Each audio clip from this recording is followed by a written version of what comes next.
Hi guys! Hello po mga KCMC, and ito po muli ang inyong Inday KCMC, at samahan niyo po ako muli, tayo ay magluluto ng simpleng tahong. Yes, ito po ay, kung inyo po napapansin, wala po siyang bawang, sibuyas at kamatis. Grabe naman siya guys. So, yan lang po talaga. Ang gusto ko lang po dito ay humigop ng sabaw ng tahong. And ito na nga pong ating tahong. Lilinisin po natin yan, tatanggalin po natin yung mga shell na puti na nakadikit and yung mga dumi-dumi niya. And naka-prepare na nga po itong ating pechay, luya, yes. At may masarap na kasamang tubig na malamig.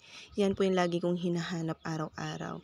And yan na nga siya guys. So, nililinis na nga po natin dyan yung ating tahong. Pahirapan lang pa po dito kasi isa-isa po natin talaga lilinisin mano-mano. And yan nga siya guys. So, binabanlawan na nga po natin dyan. At habang binabanlawan ko rin po dyan guys, so tinitingnan ko rin po yung side niya. Kung meron pa po talagang dumi, pag may dumi, hihilain ko pa po talaga.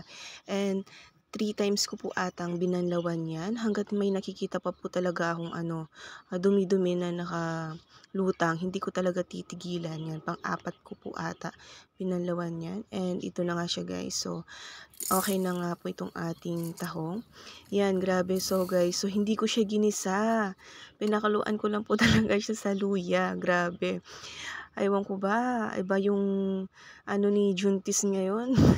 Yan, at habang pinapakuluan nga po natin yung tahong ay syempre, lilinisin po natin itong ating mga kalat-kalat na hugasin. Syempre, habang may nakasalang tayo, at doon naman po tayo sa isang gawain. Yan. Habang nagluluto tayo, may nakasalang at natatapos po itong ating mga gawain. Ganyan po talaga yung mga isang nanay na naiiwan sa loob ng bahay. Yes. Ganyan po ang kanilang part. At balik na nga po tayo dito sa ating niluluto. Grabe, ang sarap.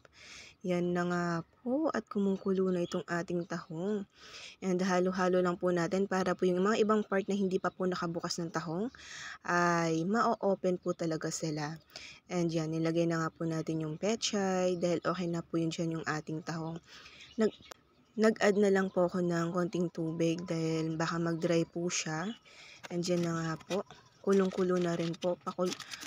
And haluin lang po natin ulit. And tikman po natin siya dito guys, kung okay lang po sa atin yung lasa. Sa part nito ay parang matabang siya sa akin, kaya nag-add ako ng konting patis. And pakuluan lang po natin ng last part. And okay na po yan guys. Yan, grabe. Excited na si Juntis dyan. Sa part na yan, naglalaway na ako. Ayan na guys. So, ayan na pong ating tahong. At tuwang-tuwa si Juntis dyan. Grabe. Ang sarap ng pagkahigop ng sabaw niya. May pa talaga. Yan, diba? Oh, nag-okay si Juntis. Grabe, nakuha niya yung yung pasok sa panlasa niya. Grabe. Sobrang selan po talaga ngayong pang-apat na pagbubuntis ko. Grabe. Ang daming mga ayaw. Kahit nandiyan na sa harapan mo, pag tinikman mo ayaw ang lasa. Grabe. Iba talaga ngayon. And maraming salamat po sa inyong suporta. Hanggang dito na lang pong ating video. Thank you for watching guys. Ingat. Bye-bye.